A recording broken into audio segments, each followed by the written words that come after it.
Falar de Abraão é tão curioso porque quando Deus fala de Jó, Deus fala do caráter. Ó, íntegro, reto, temente e desvia do mal. Então ele está falando do caráter. Para Davi, Deus disse que Davi era segundo Coração. e para Abraão é o único na Bíblia que Deus chama de meu amigo. Esse nível de intimidade de Abraão e o relacionamento de Deus com Abraão, isso aqui é único, gente. Abraão, ele é o homem do altar. Abraão construiu 4 altares em lugares distintos. O primeiro altar na vida de Abraão está em Gênesis 12, Rodrigo, 6, 7. Versos 6 e 7. É o altar denominado Siquém. A palavra Siquém quer dizer ombro. Estrutura óssea forte do corpo. O segundo altar de Abraão está em Gênesis capítulo de número 12, verso 8 e 10. É o altar denominado Betel, casa de Deus. O terceiro altar na vida de Abraão está em Gênesis 13, quando Ló se separa. Você percebe que mesmo Ló indo embora, ele ainda faz a Deus um altar? E a Bíblia diz que Deus mostra para ele o que ele nunca viu e fala o que ele nunca falou. Eu acho isso aqui extraordinário. Pastor, o que Deus mostra? A terra. E o que Deus fala? É sua. Está no texto isso, entendeu? Aí o último altar na vida de Abraão, que é o altar da entrega total. É o altar de Gênesis 22, o altar do Moriá. Quando Deus pede para ele o seu único filho, a saber, Isaque, para colocá-lo um teste ou a prova.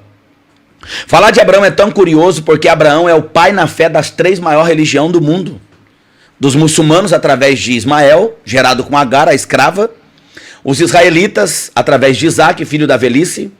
E nós os cristãos por Cristo, nós somos filhos na fé de Abraão. Agora, olha só que interessante. Quando a gente lê Hebreus capítulo 11, quando vocês quiserem interromper, fazer para vocês falam. Só estou aqui anotando. Quando vocês lê, por exemplo, Hebreus capítulo 11. Hebreus capítulo 11 tem 40 versículos. Pastor Rodrigo. 8 versículos o autor dedica a Abraão. É muita coisa para um autor num capítulo. Ou seja, se tem 40 versículos, ele dedicou 20% a um personagem. Pode perceber que o autor lá, ele vai falar assim, ó. Me falta o tempo para falar de Débora e Baraque, de Gideão, de Sansão, de Jefité. Eu descobri por que faltou o tempo. Porque ele ficou só falando de Abraão. Aí a pergunta é, faz jus dele falar só de Abraão? Claro. Se o tema central de Hebreus 11 é fé, ele vai dar ênfase a quem? Ao pai da fé. Ao pai da fé.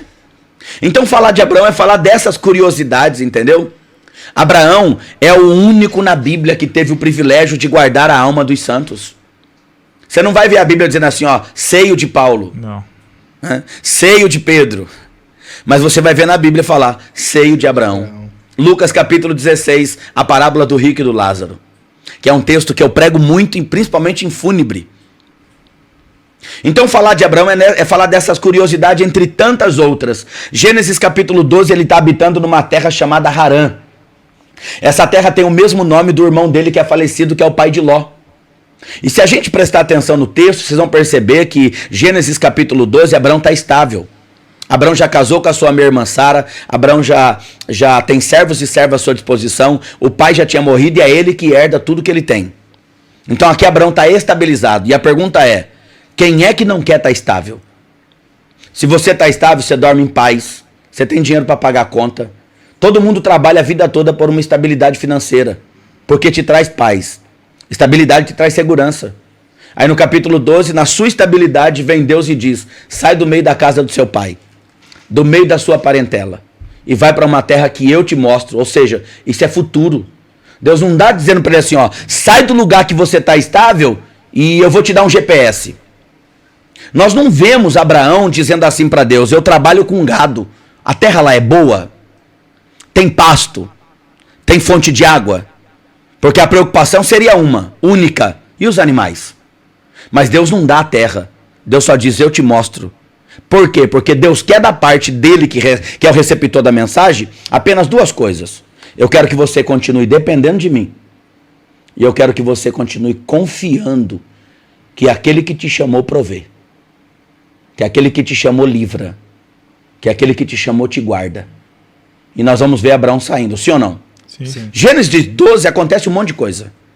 Ele leva Ló, não é para levar, porque Deus não falou para levar. Levou. Mas ele leva. Levou ou não levou? Levou. Nós somos iguais a Abraão.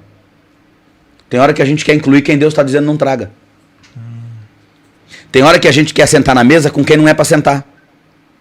Tem hora que a gente quer ter aliança com quem Deus está dizendo não tenha. E eu vou dizer uma coisa aqui, nem que eu não conclua, mas coisa boa é você ter por perto pessoas que foi Deus que trouxe. Gideão não tinha 32 mil? Gideão já estava em desvantagem. A matemática não bate. Porque o inimigo que ele vai enfrentar é 135 mil. Aí vem Deus e fala assim, ó, tem muito é o povo que está contigo. É Deus dizendo assim, ó, eu vou fazer a seleção. Na primeira leva já foi 22 mil. Na segunda mais 9.700.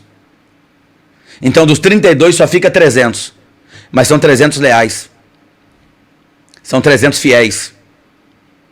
São 300 guerreiros.